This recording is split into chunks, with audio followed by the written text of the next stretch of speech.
10 বছর পর মুম্বাইয়ের মাটিতে হারাতে পারলো আরসিবি। ওয়াংখেড়েতে লাস্ট জিতেছিল 2015 সালে, তারপরে কিন্তু একটাও ম্যাচ জেতেনি ওয়াংখেড়েতে। 10 বছর পরে গিয়ে আরো ম্যাচ জিতলো। ম্যাচ তো আমরা সবাই দেখেছি, ম্যাচ নিয়ে বেশি কথা বলে লাভ নেই, কিন্তু আরসিবি যে ম্যাচটা জিতলো তার পিছনে কি কি কারণ, ও মানে অন্যান্য বছরের থেকে কি কি চেঞ্জেস করেছে এই বছরে। ফার্স্ট, মিডিল অর্ডার কিন্তু আগে খুব প্রবলেম ছিল। আগে কি আসতো? ম্যাক্সওয়েল, দীনেশ কার্তিক, লম্বরোর, অনুজ রাওয়াত, এই ধরনের প্লেয়ার আসতো। এখন দেখুন Jitesh Sharma, Livingstone, Tim David, Rajat Patidar. এই যে বিরাট কোহলির উপরে টিমটা নির্ভর নয় যে বিরাট কোহলি আউট হলেই আমি সেই 180-90 এর মধ্যে আটকে যাবো, এরকম নয়।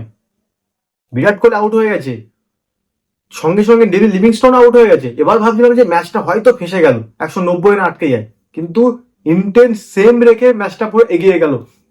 আরেকটা সব থেকে বড় জিনিস, ভুবনেশ্বর কুমার পারচেস হওয়ার প্রথমে আমি বলেছিলাম এই প্লেয়ার ম্যাচ জেতাবে, রান 4 ওভারে 40 খেয়ে যাক, কিন্তু যে তিলক বর্মা যে উইকেটটা নিয়ে নিয়েছে না, এটা সব থেকে বড়।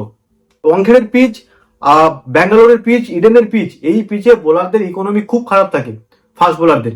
সেখানে ভুবনেশ্বর কুমার 4 ওভার 40 খা 50 খা, কিন্তু রাইট টাইমে তিলক বর্মা উইকেটটা নিয়েছে। আর জশ হ্যাজেলউডও সেম, রাইট টাইমে পুরো হার্দিক পান্ডে উইকেটটা নিয়ে নিল। এটাই হলো ওয়ার্ল্ড ক্লাস বোলার, আর এইটাই কমতি দেখা যাচ্ছিল ব্যাঙ্গালোরের এতদিন ধরে। জানি না কাপ পাবে কিনা, কি করবে, কিন্তু এই যে ম্যাচগুলো 222, 220, 215 এইসব রানে কিন্তু ব্যাঙ্গালোর অনেকবার হেরেছে। সব থেকে বড় প্রবলেম হলো মুম্বাই ইন্ডিয়ান্স, 5বারের চ্যাম্পিয়ন চেন্নাই সুপার কিংস, 5বারের চ্যাম্পিয়ন মুম্বাই ইন্ডিয়ান্সে। কি হয়ে যাচ্ছে টিমটার মধ্যে? কি টিমটার সেট আপই ভালো না। কি সেট আপ ভালো না? উইল জ্যাক্স কিন্তু মুম্বাই ইন্ডিয়ান্সের 11-র মধ্যে জায়গা নয়। উইল জ্যাক্স কেমন প্লেয়ার? Top order player. আমার টপ অর্ডার কে আছে? তিলক বর্মা, সূর্যকুমার যাদব, নমনদীপ, রোহিত শর্মা, রিকল্টনকে নিয়েছি। তার সঙ্গে যদি আমি উইল জ্যাক্সকে জুড়ে দিই, তাহলে আমার যে টপ অর্ডার ব্যাটসম্যান তারা তো এক ধাপ করে নিচে গেল। Will Jacks one down, Tilak Varma one down খেলতো, সে 4-এ আসছে। সূর্যকুমার যাদব পরে আসছে, নমনদীপ পরে আসছে। কি হচ্ছে তাতে? কি হচ্ছে? জায়গার প্লেয়ার জায়গায় খেলছে না। তিলক বর্মা যদি 5-এ খেলা না হয়, খেলতে পারবে? সূর্যকুমার যাদবকে যদি কি বলবো 1 ম্যাচ 4, 1 ম্যাচ 5 এইভাবে খেলা যাবে? উইল জ্যাক্সকে টোটালি বসিয়ে দাও, অনেক চান্স হয়ে গেছে, 4 ম্যাচ 5 ম্যাচ অনেক অনেক।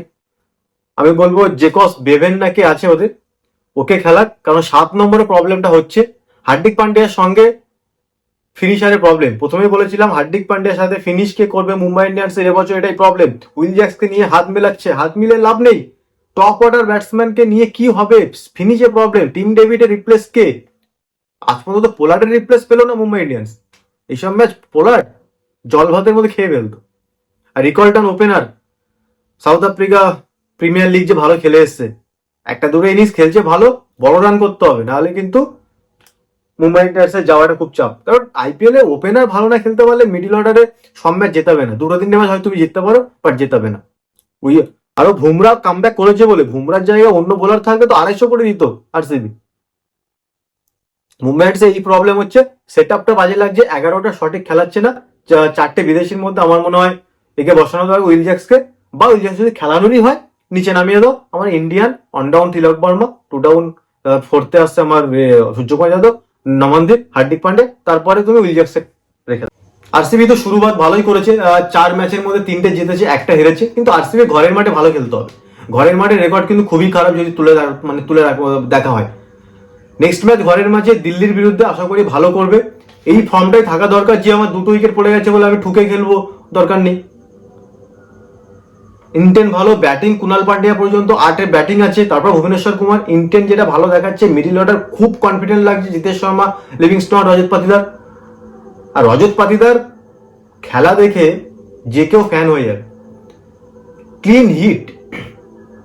আমার লাইফে রজত পাতিদারের মতো স্পিনার ভালো খেলে এমন প্লেয়ার আমরা দেখিনি। অনেক আগে হয়তো এসেছে, কিন্তু রজত পাতিদার যে ক্লিন হিট মারে স্পিনারকে, যত বড় স্পিন আসুক দেখে ভালো লাগে। শিবম দুবে মারে, ম্যাক্সওয়েল মারে, মিলার মারে, তারপর আরো ভালো ভালো ব্যাট, সূর্যকুমার যাদব স্পিন খেলে, কিন্তু রজত পাতিদার ক্লিন হিট। প্লেয়ারটা ইন্ডিয়াতে কেন চান্স পাচ্ছে না জানি না, তো চান্স পেয়েছিল হয়তো কিছু ম্যাচের জন্য। লম্বা চান্স দেওয়া দরকার, লম্বা রেসের ঘোড়া আছে রজত পাতিদার। তো এই ধরনের ভিডিও তো আসবেই। তো আমার ভিডিও যদি আপনাদের ভালো লেগে থাকে প্লিজ আমার চ্যানেলটাকে সাবস্ক্রাইব করে দেবেন আর লাইক অ্যান্ড শেয়ার করতে ভুলবেন না।